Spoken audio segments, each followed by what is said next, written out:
अस्सलाम वालेकुम रहमतुल्लाहि व बरकातुहू। उम्मीद है कि सब दोस्त खैर वाफियत से होंगे।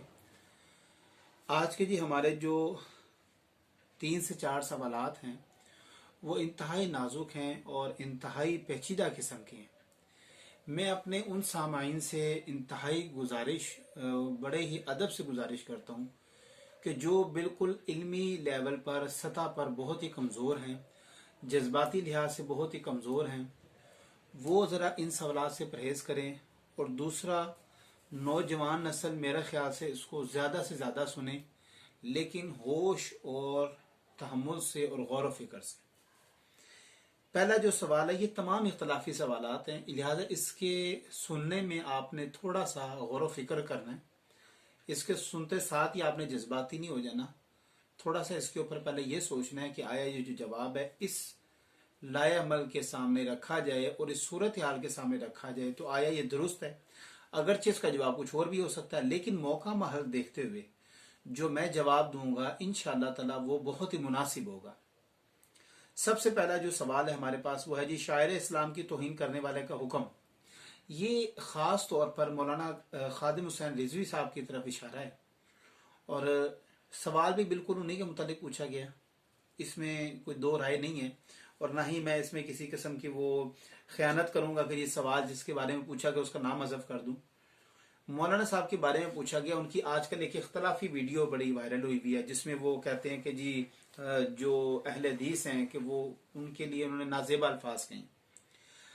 इससे मुतल्लिक उलमाए अहले हदीस की तो बाद में राय में पेश करूंगा। पहले मौलाना के खुद एक अमीर ने इसकी वजाहत कर दी कि मौलाना की मुराद उनसे ये नहीं है और ये वीडियो जो है वो बिल्कुल मंसूब गैर की गई है और किसी ने बिल्कुल एडिट करके वो कर दिए, जबकि हकीकत ऐसे नहीं है। हम जानते हैं कि आज इस टेक्नोलॉजी के दौर में हर चीज़ मुमकिन है और वीडियो मैंने भी वो देखी है, ये अल्फाज मौलाना के मुंह से निकले हैं। मेरा ख्याल से कि ये उलमा की बात है और उलमा ही में ही रहने दें तो ये ज़्यादा बेहतर है, नंबर एक।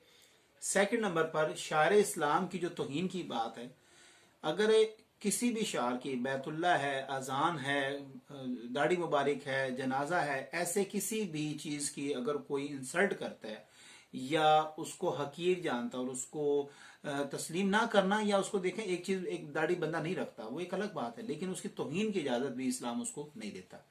तो इस तरह है कि अगर उन्होंने इस तरह का मामला किया है तो मेरा ख्याल है कि मैंने जहाँ तक वो क्लिप सुना है उसमें उन्होंने जो अल्फाज कहे उन्होंने सिर्फ उस पर्टिकुलर जमात की एक मज़हब का फ़िरके का नाम लेकर उनको कॉल किया है और वो जो उन्होंने अल्फाज बोले उनके लिए।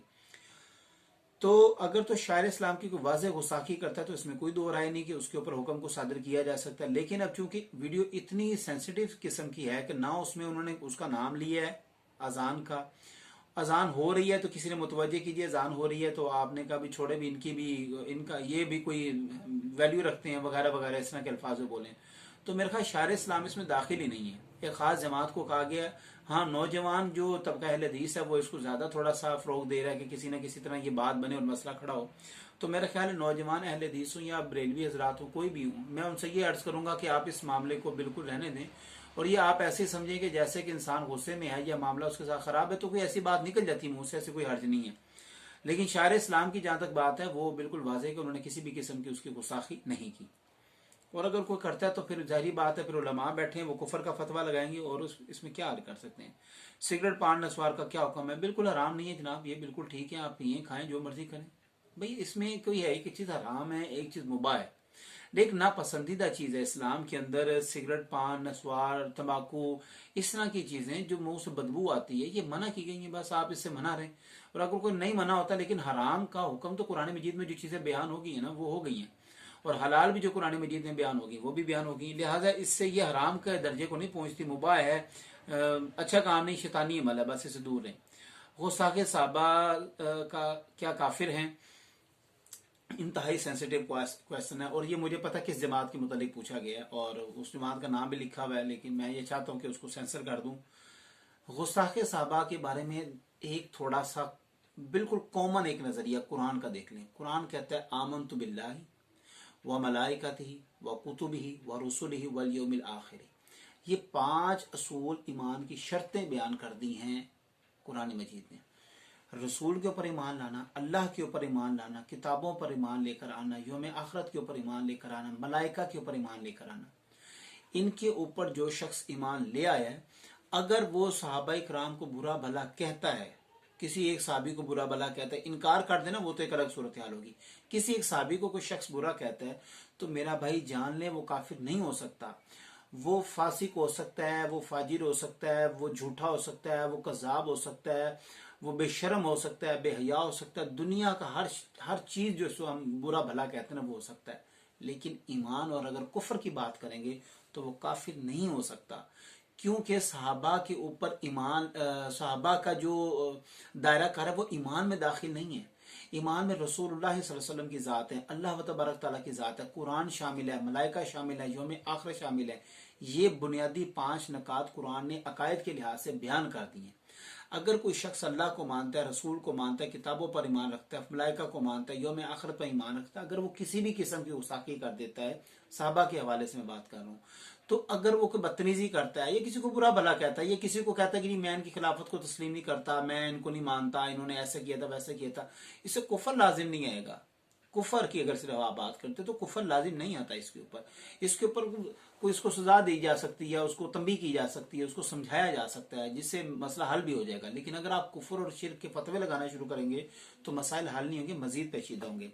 आखिरी सवाल है, अगर मुफ्ती और उलमा जो हैं, इसमें से मुफ्ती साहब का नाम भी लिखा हुआ और आजकल यूट्यूब पे बड़े फेमस भी हैं जनाब, वो दौरान खुतबा लतीफ़े सुनाते हैं, तो क्या इस्लाम में जायज़? इस्लाम में बिल्कुल जायज़ नहीं है। इस्लाम में सुने मजाक जायज़ है, मजाक भी जायज़ नहीं है। मज़ा जायज़ है। नबी करीम अलैहिस्सलाम से कई ऐसी अहादीस भी मरवी हैं कि जिनमें आप सल्लल्लाहु अलैहि वसल्लम ने सहाबाए किराम के साथ मजाक के तौर पर, जिसने एक ऊँटनी लेने शख्स आया तो आपने फरमाया मेरे पास ऊँट तो नहीं, ऊँट का बच्चा है, ऊँटनी का बच्चा है। तो वो शख्स 2-3 दफा, यहाँ तक कि तीसरी दफा मुस्कुराया, आपने फरमाया अल्लाह के बंदे ऊँट भी तो ऊँटनी का ही बच्चा होता है। इस तरह की बात करना, थोड़ा सा लतीफ बात कर देने का अल्लाह कर ली था। लेकिन आजकल जो वो मुफ्ती साहब हैं और दूसरे कुछ उलमा, वो तो लतीफ़े जिस तरह मिरासी होते हैं, जिस तरह लोग भंड होते हैं, जिस तरह ये मांगने वाले होते हैं, जिस तरह ये स्टेज ड्रामों में एक दूसरे को जुगते मारते हैं, इन्होंने तो दीन इस्लाम का ऐसा मजाक बनाया हुआ है। मुझे बड़े अच्छे से वो हदीस मुबारक याद है। एक हदीस में तो एक शख्स ने, गालिबन हजरत अली से मरवी है, वो हाथ उठाया खुद दौरान खुतबा, तो आपने उसको पसंद नहीं फरमाया। आपने कहा ये क्या मजाक तमस्कर लगाया हुआ इसने, यानी कि आप आखिरत का बयान कर रहे हो, आप लोगों को डरा रहे हो, दीन इस्लाम की दावत दे रहे हो, तो आप लतीफ़े सुनाएंगे? आप ऐसे जोकर बन के मिंबर रसूल पर बैठेंगे? क्या रसूलुल्लाह सल्लल्लाहु अलैहि वसल्लम की, हजरत अली की, हजरत सदीक की, हजरत उमर की, इनकी किसी ने बात नहीं सुनी? क्या ये लतीफ़े सुनाते थे स्टेजों पर खड़े होकर? ये मजाक बनाते हैं दीन का। और ऐसे लतीफ़ों को मेरे ख्याल से उलमाए कराम जो अकाबरीन है, उनको चाहिए कि इनके ऊपर पाबंदी लगाई जाए और पाबंदी ताहियात लगाई जाए और उन्हें ऐसा सबक सिखाया जाए कि दीन का फिर मजाक न उड़ाए। अगर एक लोकल कन्वर्सेशन हो रही है, मगर जो कि इंटरनेशनल लेवल पर या टीवी पर या यूट्यूब पर या ऐसे नहीं दिखाई जाती, उसमें आप लतीफ़े सुनाएं, जो मर्जी करें। लेकिन जब आप तलबा के सामने आते हैं, आप नौजवान नस्ल के सामने आते हैं, आप औरतों ख़वातीन आपके खुतबात सुनती हैं, उसमें ऐसे गंदे और घटिया और डबल मीनिंग आप लतीफ़े सुनाएंगे, तो आप कौन से इस्लाम की तबलीग कर रहे हैं? कम से कम जब आप किसी चैनल पर बैठे हो तो उस वक्त इस तरह की वाहिया ज़बान इस्तेमाल नहीं करनी चाहिए। बाकी अल्लाह तबारक ताला नसीहत करे और इनको बस हदायत की दुआ कर सकते हैं। बाकी फिर मैं आखिर में दोबारा अपना पैगाम दोहराता जाऊँ कि मेरी इस वीडियो को इल्मी तौर पर देखा जाए, जज्बाती तौर पर ना देखा जाए। जज्बाती तौर पर अगर मैं भी देखूँ तो इसमें 2-3 गलतियाँ हैं और वो गलतियाँ में भी बहुत बड़ी बड़ी हों, लेकिन अगर इल्मी तौर पर देखा जाए, असूली तौर पर देखा जाए, तो असूल और इल्म यही कहता है कि जिनके बारे में हमने बयान कर दिया। उम्मीद है कि अल्लाह तबारक ताला हमारी इस हाज़िरी को भी कबूल करे और हमें नेक्स्ट और मजीद अच्छी से अच्छी वीडियो बनाने की तौफीक अता फरमाए। और साथ ही साथ अपने सवालात आप इसी तरह पूछते रहिए अपने कमेंट्स बॉक्स में, और हमारे चैनल को भी सब्सक्राइब करें, आगे लोगों को शेयर करें। अगर किसी भी किस्म का सवाल आप पूछ सकते हैं। जज़ाकल्लाह।